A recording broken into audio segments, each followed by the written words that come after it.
Bonjour à tous, c'est Jean Nawa de l'organisation Now Alive. Now Alive, une organisation qui vous donne des méthodes, des stratégies, des astuces, des clés de façon à devenir libre et indépendant de manière financière et spirituelle.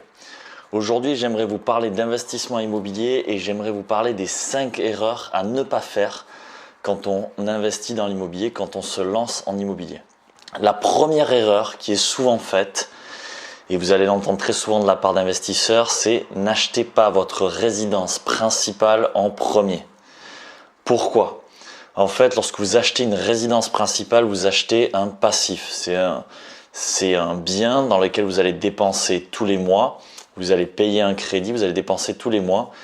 Et aux yeux de votre banquier, vous allez donc avoir une certaine dette, vous allez avoir un certain déficit qui va réduire votre capacité d'emprunt pour pouvoir ensuite acheter des actifs.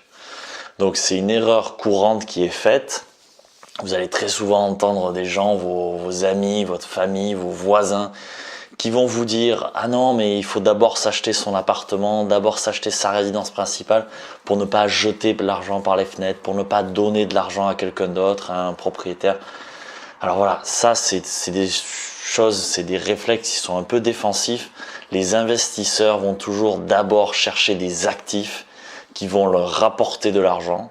Et avec cet argent-là, ils vont acheter des choses plus plaisir qui vont être peut-être sa résidence principale, peut-être des passifs, etc. Donc, commencez par louer votre résidence principale, achetez, investissez dans des actifs qui, eux, vous rapporteront de l'argent.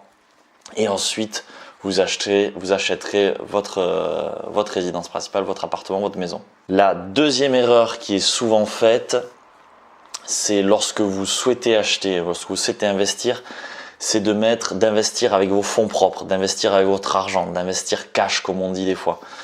Donc mettez le minimum possible dans un investissement. On va chercher au maximum à utiliser l'effet de levier. L'effet de levier, c'est quelque chose qui est couramment employé dans le milieu financier. Ça va être en fait utiliser l'argent de quelqu'un d'autre, donc emprunter, utiliser l'argent de la banque de façon à s'enrichir. C'est une ressource qui est ultra importante, ça, l'effet de levier. Utiliser l'argent de quelqu'un d'autre pour vous enrichir. Vous pouvez aussi utiliser l'énergie, utiliser le temps de quelqu'un d'autre. De manière générale, ça va vous permettre de faire de l'effet de levier. Et l'effet de levier en finance, c'est lever de la dette de façon à pouvoir avoir une capacité d'investissement beaucoup plus importante.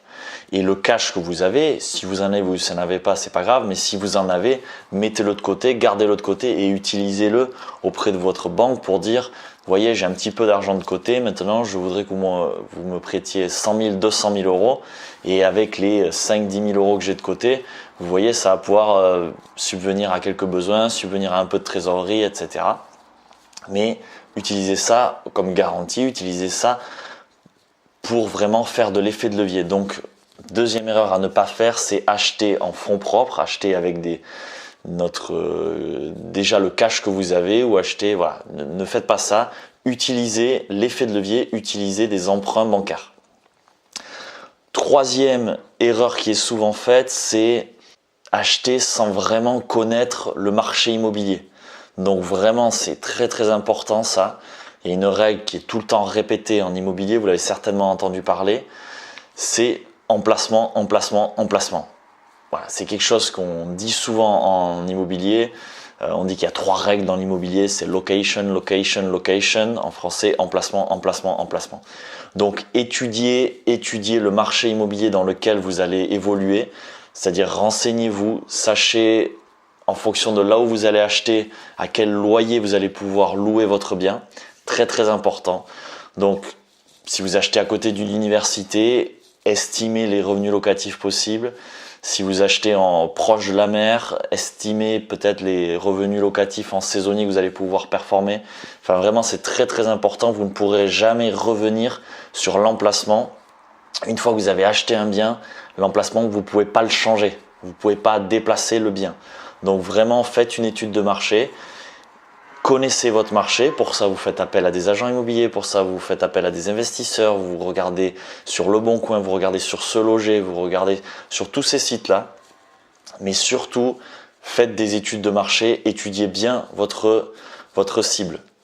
Une autre erreur qui est faite dans l'immobilier, ça va être acheter pour des raisons fiscales. Si vous achetez pour des raisons fiscales, c'est-à-dire si vous voulez faire un petit peu de déficit, si vous voulez économiser quelques impôts par an, c'est pas un bon choix parce que déjà vous allez gagner peu.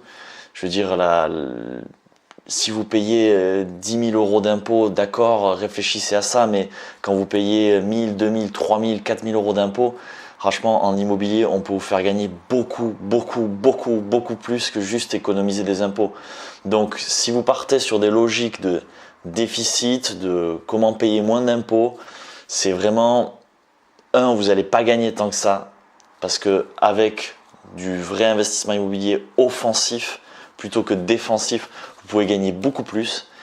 Et ensuite, en faisant ça, vous allez donner un mauvais signal à votre banquier qui va être de montrer que vous achetez des passifs parce que vous allez devoir tous les mois rajouter un petit peu et c'est ce qui va justifier du déficit. Donc, n'achetez pas pour des questions fiscales, achetez de manière offensive, focalisez-vous sur vos produits, focalisez-vous sur votre chiffre d'affaires, focalisez-vous sur combien on peut gagner plutôt que combien on peut économiser. Quand on est dans des réflexions comme ça, on est dans la réflexion défensive. Quand on est dans une réflexion de chiffre d'affaires, d'une vision de chiffre d'affaires, vision de produit, là on va être beaucoup plus offensif et donc on va maximiser ses résultats. Et enfin, la dernière erreur qui est souvent faite selon moi en immobilier, c'est de faire les aménagements et les travaux vous-même.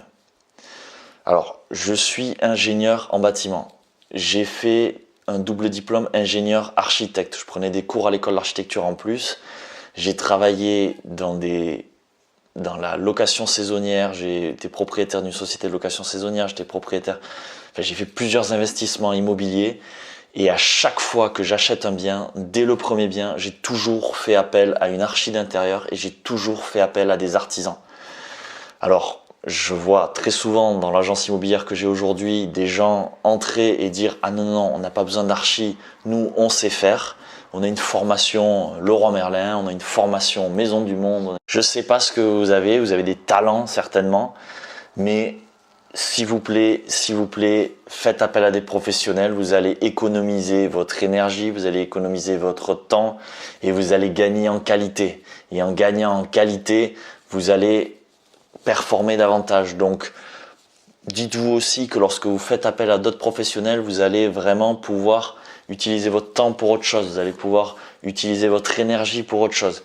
Pour des choses qui vont être à plus forte valeur ajoutée puisque ce sera davantage dans votre domaine d'investisseur. Voici un petit peu dans les grandes lignes les 5 erreurs à ne pas faire quand on investit dans l'immobilier. Je ne peux pas tout expliquer dans une vidéo d'une dizaine de minutes. Donc si vous voulez davantage, j'ai fait des vidéos gratuites. Vous pouvez souscrire dans le lien ci-dessous à quelques heures de formation gratuite. Abonnez-vous à ma page YouTube, laissez des commentaires, mettez des likes. Si vous voulez me suivre aussi sur Instagram, vous pouvez. Si vous voulez aller un peu plus loin, allez sur mon site web. C'était Jean Nawa de l'organisation Now Live qui vous donne des astuces, des clés, des méthodes de façon à devenir libre et indépendant de manière financière et spirituelle. Quant à moi, je vous retrouve très rapidement dans une prochaine vidéo sur YouTube. À très vite.